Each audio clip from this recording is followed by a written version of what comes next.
Budan tez köye turgan eşteke körgödüm men negizi. Azır başlaganlar korkup atат da ne kılam dep. Aprilge dayar tursam kança bolsa ötөт. Ana kayta keliptir dedi 3 ay ötkөндөн keyin köbeyip kaldı men. Tüzügürak ele kıla bereyinçi. Köyle kıla bereyin başında korkup apardım. Yok bolot eken. Selamun aleyküm. Mına başladık biz. Büyüt açtım bir şeyler salam emmi. Seler tarvuzdu. Jegen ap ketseňer men muna kurtlarymı ap geldim ataýy bu da. Mana kurtlarga bugün mayram. Tarvuz berip atam. Assalamu alaikum урматтуу көрүүчүлөр. Бүгүн биз Кыргызстанда өтө популярдуу болуп жаткан биогумус бизнеси тууралуу бир аз видео тартууну чечтик. Ал үчүн биз ушул Бишкек шаарында ушул бизнес менен алектенип жаткан Нурбек деген байкенин үйүнө конокко келдик. Ишилгери болсун Нурбек байке. Ассаламу алейкум. Ва алейкум ассалам. Кандайсыз? Шүгүр. Сугарып аткан экенсиздер. Сугарып атабыз. Ошол бүгүн биз келдик сизге жанагы биогумус боюнча сөл жандарыңыз боюнча сурайлы, элдерге көрсөтөлү деп. Азыр өзүңүз билгендей өтө популярдуу бизнес болуп жатпайбы бул? Үйдө отуруп алып эле кылып атышат. Дыйкандар сатканы сатып бизнес кылып атышат, өзүнө пайдалангандар өздөрүнө пайдаланып атышат. Ооба. Эми микрофон сизде. Камера сизди карайт кечке. Шашпай баштан баштап айтып бериңиз бизге. Сөзжан эми жакшы бизнес эсе деле болот экен. Анан мындай ар бир үй бүлөдө неме ар бир кишинин үйүндө негизи огороту эле бар кишинин үйүндө жок дегенде бир 4 квадрат болуш керек да. Өзүнө пайдаланыш үчүн. Өзүгө пайдаланыш үчүн. Анан кийин кичине пайда көрөм, кичине элге сатам, элге дагы бир кызмат кылам десе көбүрөөк кылса дагы жакшы болот. Бул тез дагы көбөйөт турбайбы? Көбөйүшү боюнча будан тез көбөйө турган эчтеке көрбөдүм мен негизи.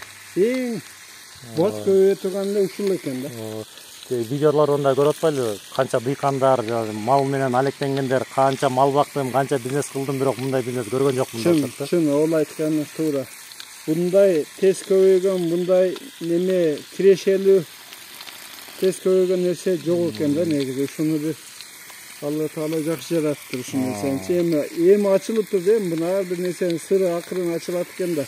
Бул эми бизге Кыргызстанга эми жайылып атат окшойт бул бизнес, 3 жыл 4 жыл болуп кыйла жыл эле болуп калган окшойт, 5 жыл болуп калган. Бирок кызыгып жүрдүк, бирок алма алда килограммы 1000 сом эле. Просто кызыгат элек, бирок тыйыныга келгенде кичине көнчү эмеспиз да. Анан барып кийин 400 сом болуп калганда анан макул келди окшойт чөнтөгүбүзгө. Анан алдык. Сиз өзүңүз эми баштаганыңызда канча болду? Качандан бери кармап атасыз? 1,5 жыл, 2 жыл десек бир аз жетпей калат. Эми 2 жылга чыкылдап калды. 2 жылга чыкылдап калды. Сиз эми баштаганда эле бизнес максатта баштасаңыз керек. Максат только сатабыз деген ниетте. Ошондой максатта. Баштаганбыз да. Короңузду көрүп атабыз.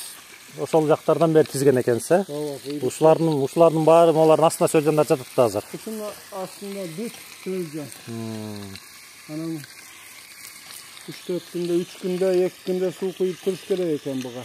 Бул үстүнө чөптү кышы жай төшөп коюш керек да. Бул кээ бирлери ачык жатат экен. Мисалы видеолордон көрүп атабыз. Кээ бирлери жаап коет экен. Жабык жаткан 3 немеси бар да. Биринчиси күндөн уялат булар, күнгө чыкпайт. Экинчиси нумдуулугун сактайт да. Анан үчүнчүсү бул салкын болот, нумдуулук качпай турат. Ошодон бунун бети жабылганы жакшы болот. Эң жакшысы эле чөп менен жабылганы жакшы экен. Чөптүн арасынан мынтип келип неме кыла беришет экен да булар. Анан башка нерсе кандай деле эмес экен. Чөптүн арасына чейин чыгып салкынга кеңири. Мына çöpkü aralashıp ketken уже. Bıcırap жүрүшат. Ana çöpten başka nersege en tuurası эле çöp eken bunu. Жалбыракта жаап коюшат экен. Жалбыракта жей берет. Жалбырак жаат. Любой нерсе жей, сөк жебейт, темир жебейт, баклажка жебейт, пленка жебейт, калганын бүт жейт. Азыр башка нерсе жапканыбызда мындай болбойт эле да, мунага келип кеңири чыгып судан рахат алат экен да булар. Өткөндө бир келгенде үстүнө пияз таштап, капуста таштап койгон экенсиз. Бул кыктан тышкарыда бир тамак менен тамактандырасызбы? Кошумча тамак дейбизби кандай? Өзү кык менен деле болот экен. Просто баягы пияз нары берип берсең, витамин дейбизби кошумча тамак өтө сонун. Неме берди, натыйжасы өтө жакшы болду. Анда тезирээк өсө керек. Ооба, пиязга, анан пиязга кардон, ушул ириген, чириген нерсени бүт баарын эле салып бериш керек экен да буга. Тандабай жейт. Кардон да жейт экен, э? Кардон эң жакшы бир номер 1 кардон, менин тажрыйбама. Экинчиси пияз. Анан калган дарыбыз, сарыбыз, картошка, мочок бүт эле болот. Кардонго жакшы көбөйдү, пиязга жакшы көбөйдү. Адам башкаларына мындай эле болду го, ага деле көбөйдү. Бирок кардон менен пиязга өтө сонун. Сиз бир жылдын ичинде сиз деле бир топ буларды изилдеп билип калган экенсиз. Эмне жейт, кантсе жакшы көбөйөт. Түшүнүп сүйлөшө баштадык. Тилин түшүнө баштадыңыз. Анан азыр мына бир 10 күндөн бери кирип келгенде эле ушул жака көңүлүңүз түштү да, мушокторду тизип коюп турсуз. Буну жана элдер яшик коюп чогултат экен, сиз мушок менен чогултат окшойсуз. Биз ушуну баягы 10 кило, 5 кило деп эми неме кылып да, биздики эми бир 20 кило, 30 кило болобу, эми чоңураак эле кылып койдук да. Бул ушул эми мисалы сөлжан сатылганда ушул мишогу менен турган боюнча келет. Канча килограмм чыкса ошондой эле. Азыр канчадан сатылып атат? 200 сомдон деп 200 сом, эми бир аз кошуп беребиз дегенде, негизи баа стабильный 200 сом азыр ошондой болуп атат. Анан сүйлөшкөнгө карап дейбиз, келип жакшы ачылып сүйлөгөн кишиге кичине. Түшүнүктүү. Бул астында мишоктун астындагылар бул уже биогумус болуп калганда. Бул жер биогумус болуп өтүп да кетти азырчы. Баягы көз кыйбай эле ичинен баягы көкөн ювелиндери калат да, жумурткалар. Ошодон ачыла берет экен. Анан эле буну элебийсең баягы электен жакшы неме өтпөгөн үчүн неме кылып эле буну салып койсок ушуга чыгып атат азыр. Азыр ошентип өздөрү эле мишок азыр ушул топтолуп атканда, бул мишоктун ичинде жаңы кык, бунун ичинде жаңы кык. Бирок мына биогумуз даяр болду азырчы. Даже ушу өтүп да кеттиби. Ушунун өзүндө жатканына 1 жылдан ашык болду ушу. Ушул биогумуз 1 жылда даяр болду. 1 жыл бою жатабы ушул, да? 6 айда эле даяр болот экен. Просто бизде баягы ичинде чыгып аткан үчүн кайта салып атам. Ушуга чыгып атат да. Анан эми өзүңүз азыр могул жерде болжол менен канча тонна биогумус жатат, канча тонна сөлжан чыгат, эсебиңиз барбы? Ушунча мана жөөк кылып жаткызган экенсиз. Мынча деп айтып кийин, кыйын, э? Чыгат экен. Общий бир 10-15 тонна болсо керек. 15 тонна. Мына ат жакта дагы бир 4 КАМАЗ бар. Ат жакта мыналар эми почти сөлжан сатканга дагы болот. Бир аз чыдасак биогумуз даяр болот будан. Эми жазгыга даярдык. Ушуну элебей эле үстүнө жаңы кык салып жазга көбөйтүш керек. Негизи биогумустун сезону жазда башталат да, дыйканчылык башталганда туурабы? Айрыкча жазда экен да. Азыр бирин серин сурап атат. Бирок жазында аябай. Чындыгында мен жеткизип бере алган жок. Бир 5 адам сурады, бардыгына макулдап кой, 2 киши эле алды. Жеткизе албай калдыңызбы, э? 2 киши өне кой эле деп койдум да. Жазга чейин күзү бою, кышы бою көбөйтмөй экен да. Өзү буну даярдан эле ушу март, апрелге даяр турсам, канча болсо өтөт. Кыргызстанга пока билбейм. Бир 10 жылсыз биогумуз жеткизип бериш кыйын. Жетпейт дейт го. Ушунча азыр элдер да үйлөрүн ачып атат. Элде көп азыр баштагандар коркуп атат да, эмне кылам деп. Жок, мен мисалы үчүн мен деле ошондой деп ойладым эле, 2 киши эле биогумус алып койду го. Мына 2 кошунама жетпей калды. Эми баштаган демекчи, өзүңүздүн баштаганыгыз жөнүндө айтып бериңиз. Эми канча менен, канча салмак, канча килограмм менен баштадыңыз? Баштаганда биз канча акча менен? 300 килограмм менен баштадык. 300 килограммды алып келген 1 КАМАЗ, 2 КАМАЗга жетпегенге салдык. Ошондо канча жөөк болду 2 КАМАЗыңыз? Жок, мынандай эле мен биринчи баштаганда бир башкача баштап алыпмын, өзүмдүн вариантыма салып элечи. Мынтип эле жөн эле төгүп, ошонун сүрөттөрү деле бар. Анан ошону 6 айдан өткөндө жеп мындай кичине окшоду иш. Анан почти 8 айда болду биринчиси. Биринчи түшүндө 8 айда алдыңыз. Анан Абдулла Ташиевич тагамды, тага деп коем да аны. Устазыңыз да ошол киши болот да. Анан үйгө алып келдим, алып келсем мындай көрдү дагы. Жок, сатка үстүнө ташта көбөйт деди. Туура айткан экен да, былтыр августта сатканымда деле бирин серин сатам чачылып жок болмок экен да. Анан 4 КАМАЗ үстүнө дагы алып келип салдык. Анан эле кыйрап эле буйруса жакшы болду. Сонда канча сом менен баштадым дейсиз? 300 килограмм менен баштадык. 300 сомдон болсо 90 сом. 90 ming. Kamazыңыз Kamaz 4 mingden 2 kamaz alып keldik. Birinci başında. 100 ming ketiptir da ya, start degende эле. Start degende 100 ming menен baştaldı şu. Ana kalgan bayakı günümlük işleri hem eseptelbeyt. Bir putubuz nemede kaldı Sarıözön'de. Hem bunu kılgana uyalbay ele bayakı çirik akça beriberiş kıyın eken. Ana çirik bayakılar terip elip salıp içine mehneti boldu. Jakşı süretleri var bayakı. Darыбызды төгүп салган сүрөттөрүбүз бар. Ошол сүрөттөрдүн үстүнө алып туруп видеого кошуп коелу биз. Анан буйруса, ошентип эле Кудай буйруса жакшы эле результат берди. Анан эми ошол 100 миңди эселеп чыгарсаңыз керек экен 1 жылдын ичинде. Кудайга шүгүр, март, апрель жакшы сатылды. Өтө ушул жылы, өтө сонун сатылды. Канча 5 эсе, 6 5-6 эсе чыкты. Анан азыр калганда бир 10 тоннадай бар да. Бер жагы эми көз чөмөлө айтып атам анан. Эми буйруса жазга чейин дагы көбөйсө дагы. Жазга буйруса азыр клиент эле андай эле болуп атат. Кече бир кабап кетти бирок анан. Андай деле неме жок азыр. Анан өзүм деле ушу жазга даярданыш керек экен деген бир немеде калдым да. Азыр майда чүйдө сатып неме кылсаң деле болот экен, бирок жазда өзү келет экен жок. Биог буну багыш керек. Сөзжан сатам деш бул кичине туура эмес экен да. Биогумуз сатам деген адам утат. Биогумузга даярдык кылса эч качан өтпөй калбайт. Өтөт, только өтөт. Бул да жана химикаттарга караганда да жылдап иштейт деп атпайбы жерге сие турган болсо. Ошентип эми сабактарына анча-мунча барабыз, угабыз да. Өсүмдүктү дагы багат, анан ошол жерди дагы дарылайт деп атат да. Ар бир кишинин үйүндө болуш керек экен да, ошого түшүнүшүбүз керек экен да азыр. Түшүнүп эле ушуну жок дегенде 3-4 квадрат үйүндө кармап, бадыраң бүт эле салсаң, малина аябай сонун болот экен. Былтыркы жылдагы малина, былтыркы помидорлорду вообще сонун болду. Былтыр бирөөгө 6 ящик помидор саттым. Sizin pomidorunuz kандай deydi da. Men her bir yaşıkdan 3'ten 4'ten 5'ten bırak ırgıtam, ezilip kalat deydi. Bul biyogumuzga bolgan şunday desem. Jakşı turbay dep. Biyogumuzga jok degende 10 gün, 12 gün, 15 günge çeyin turat. Biyogumuzga bışkan pomidor. Hatta jön berkinde silitra bışkan 3 gün, 4 gün, 5 günde ezile başlaydı. Bul 10 günden jogoru turat. Ezilbeyt eşit. Bışkandan giyin dagı emesi bilinет экен да bunu. Күзүндө анан неме кылсаң, күзүндө салат бассаң деле жарылбайт, атырылбайт эч кандай.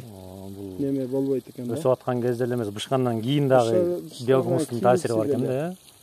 Бул Polka деген сортту малинанчы. Анан Сербиядан келген, Баха деген көчөдөн сатканда 44 сомдон алып келгенбиз. 400 штук. 400 штук алып келсек, көктөбөй койду. 20 кала штук көгөрдү. Калганы көгөр. Ушул жерде 3 жыл мурда малина кылайлы дегенбиз. Анан ошодон 20 штук кала аны бир неме тигип алдык эле. Малина да өтө кирешели, өтө жакшы нерсе экен. Ушудан эле 20 литр былтыркы жылда барайына кылды. Жегенден келген кишилер кирип аралап кетип жейт. Бул да биогумуска өскөн малинадан, а? Буйруса былтыры салдык, быйыл көп салдык. Былтыр бирөөдөн бир кабап келип алды, мынтип салганмын. Быйыл буйруса бардыңызга быйылкыны бою мына мен менен тең болот. Polka жакшы болот экен, түшүмү дагы.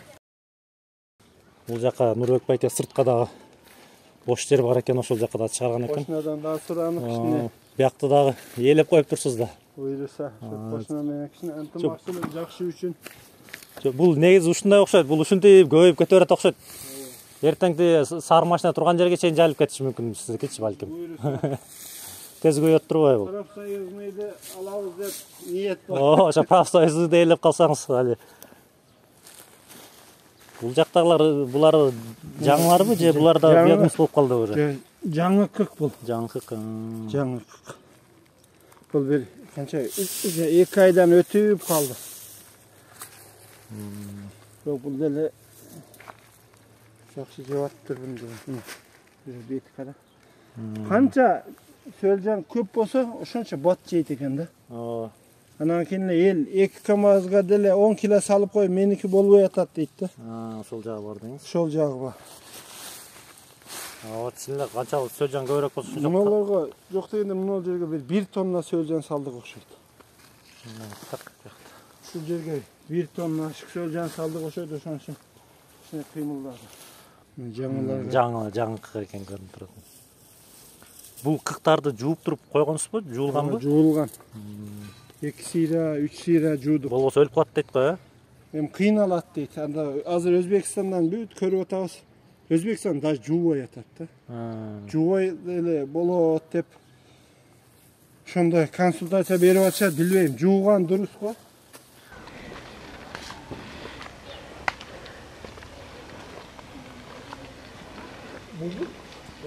Балон алып кел, ошону айдап кетемиз. Бул биогумуска картошкалар салып коюп турбайсызбы, э? Буюрса быйыл биринчи жолу курт деле түшпөйт окшойт, биринчи серин турса. Неме? Биринчи серин уже гүлүн төктү. Билбейт экем эми. Канчадан картошка таштадыңыз эле? Бирден. Бирок жакшы эле салдык, ондай майда чүйдө кебирелер почокту деле салып өсүрүп алышыптыр. Эми кандай неме результат берет көрөбүз да, буюрса сүрөтүн 50% биогумус да ошондой. Анан калганы топуракта барбы? Жок, аралаштырдым. Барбы. Жалаң биогумус эмеспи? Жалаң эмес. Анан жалаңдан деле кандай болот, андай неме кылбадым анан. Тегиз өсүп турабы? Курту жок жалбырактар бүтүн болду. Бирок ошо курту жоктугун айтам. Оны элге эккен болгондо ошо курт түшсө керек эле ошого. Курт жок. 1, 2, 3, 4, 5, 6, 7, 8, 9, 10, 11, 12, 13, 14.